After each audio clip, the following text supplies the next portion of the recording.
Senator Collins. Thank you, Madam Chair.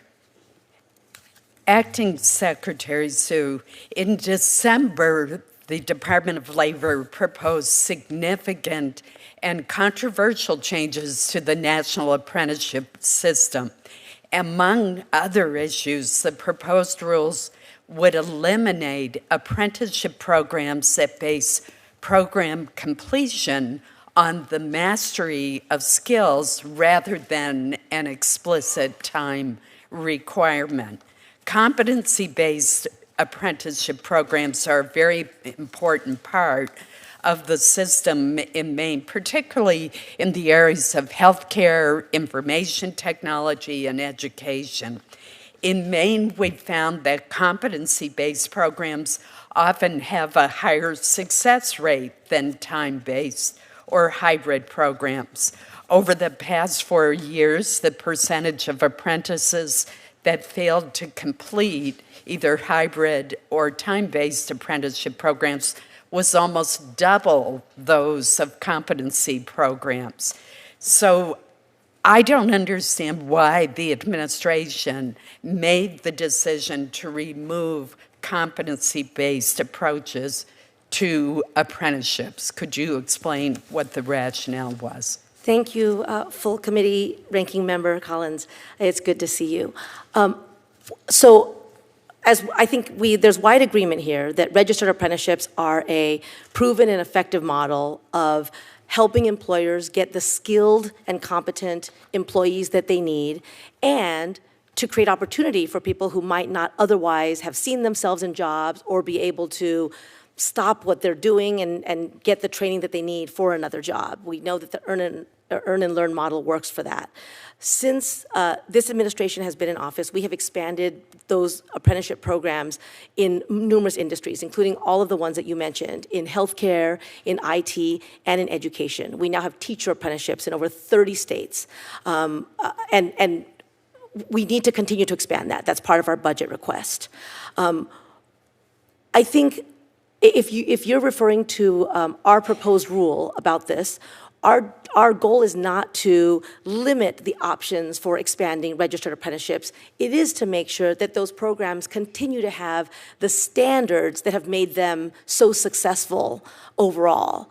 And to make sure that when somebody finishes with an apprenticeship program, the employer knows that what they're going to get is somebody who has all the capabilities, including the experience and experiential learning that is needed to actually succeed in the job, to perform it, but also to keep themselves safe and healthy while doing it. But the way that you do that is to measure their competency, not require an arbitrary amount of time.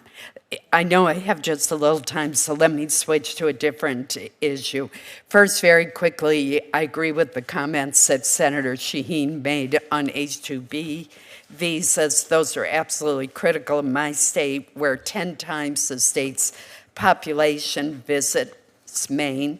And I hope that you will be recommending to the Department of Homeland Security that it make available the full additional 64,716 H-2B visas for this fiscal year.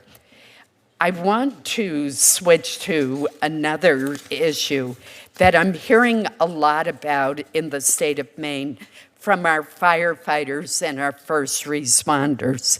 And that has caused me to focus on aspects of the new emergency response standard proposed by OSHA in February.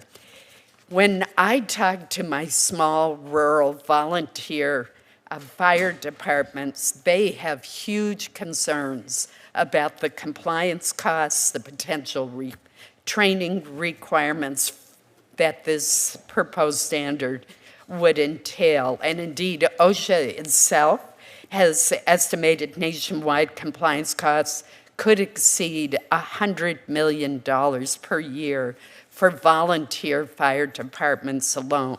When I talk to the larger cities in Maine, there are fewer problems with complying with the standards.